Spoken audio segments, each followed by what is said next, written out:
address of the president. What actually did you sense from the message? Let me first extend my thanks to the Liberian, having exercised their democratic right as enshrined in the Constitution of the Republic of Liberia. Article 1 of the Liberian Constitution says all power is inherent in the people. They have the power to retain and to also replace government if they so desire. The peaceful transfer of power from one democratic elected government to another. And as part of the constitutional requirement, the elected president appeared before the joint section of the legislature today to give his legislative agenda. And let me say, we are grateful that sale was done. Most of the people have now the responsibility to go back to our people to lay before them what was said by the president. And there were a lot of things said, but there were few I captured and which has drawn my attention.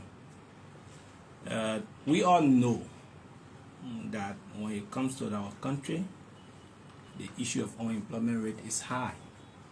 For that, you don't have to tell anybody, even a child that is born today, understand that the issue of unemployment rate in Liberia is high. The bread and butter issue in Liberia, everyone knows, it is a paramount concern of every government, whether the government that was removed or elected out and the incoming government, everyone would know.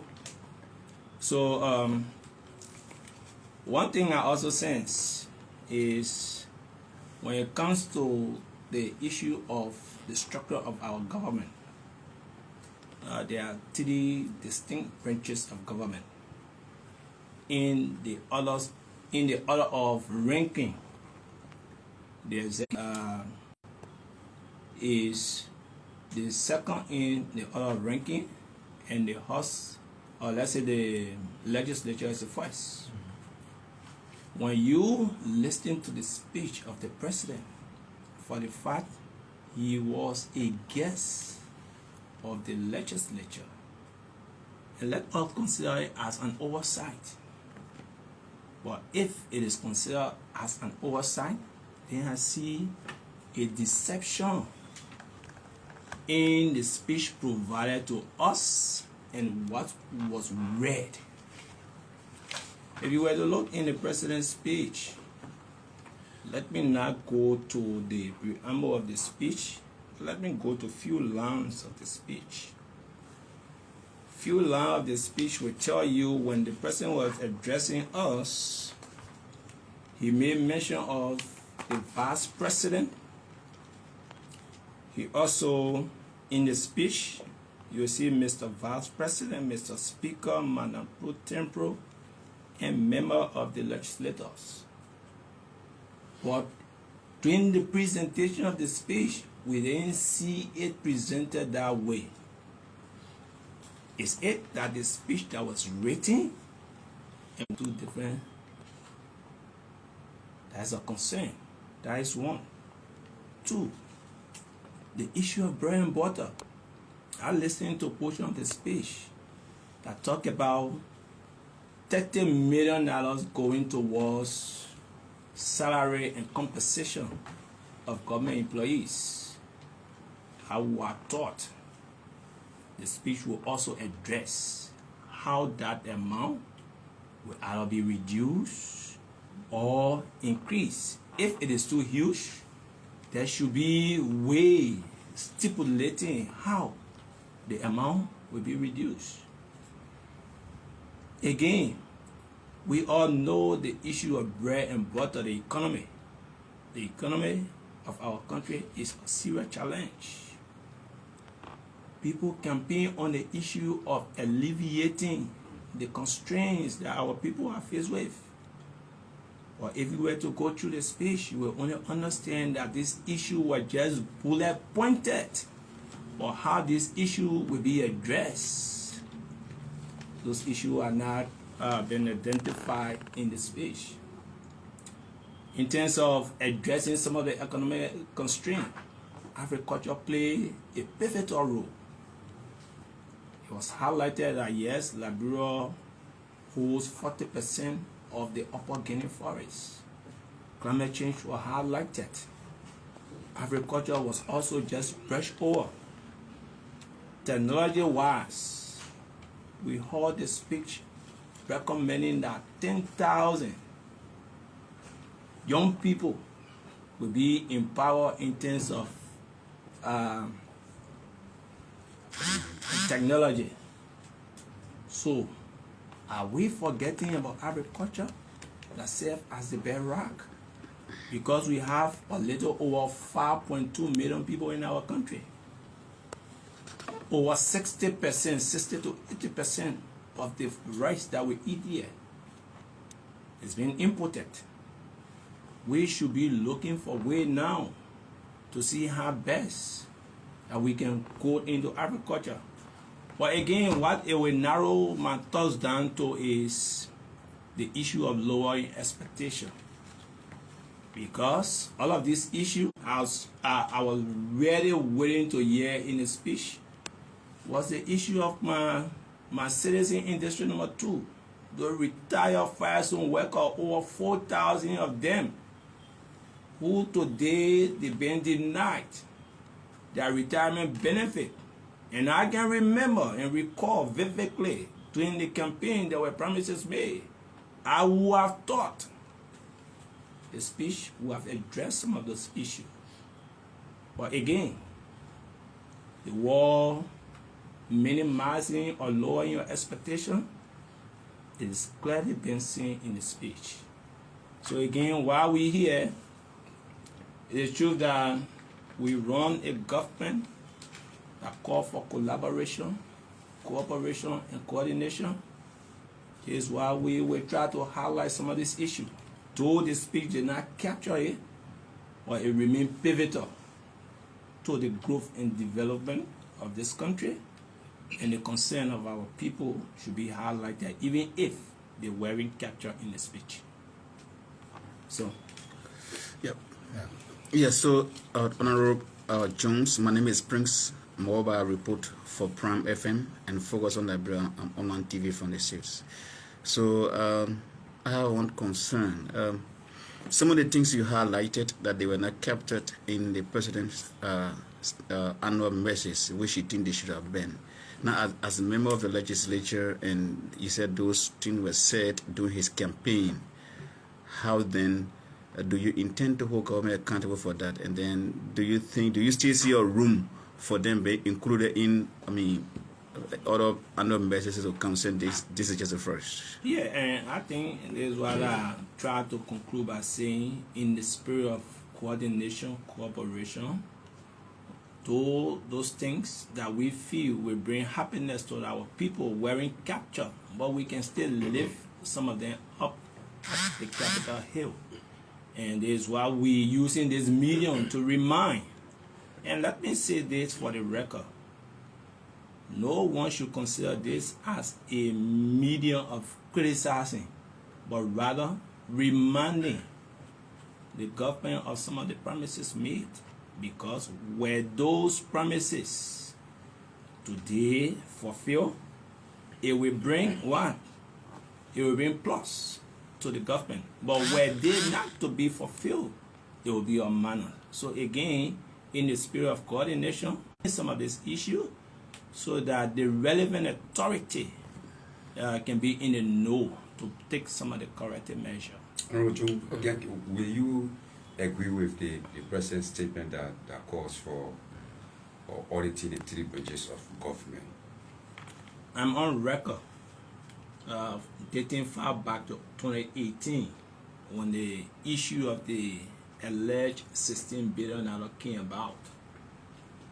I'm on record for calling on the central government to probe or to investigate even the legislature. Today, were you to ask me, I will still say that the authority to print the $10.5 billion in 2016 was given by the legislature. Because if you were to read Article 34D of the Liberian Constitution, it says the legislature should give express authority. For the fact that there was an express authority given and saying you can go ahead and print, I still feel today that authorization was given. So again, am I waiting or we had agreed for the audit of the legislature? Yes. In the spirit of accountability and transparency, yes, we stand and waiting for the legislature to be audited. Okay. Great. 2 points quickly. Liberians have been crying. In previous government, there was a resolution passed by the House, by some members of the House of Representatives, calling for the establishment of War and Economic Crimes Code. The next point is we didn't hear the president talking about that, talking about giving authority to the legislature to enact law. Though the president said he will forward to your different legislations. The second point has to do with the fight against corruption. There wasn't anything too clear about what happens to people who will be found culpable of corrupt acts or corruption in government. Is that something you think was also left out during the process? It wasn't only me that identified some of those things that were left out. Even you, as a journalist, you picked them out. And for the fact that the issue on war crime wasn't even mentioned, and just few days ago, because I can remember during the inauguration address of the president mentioned the establishment of War and Economic Crime Code.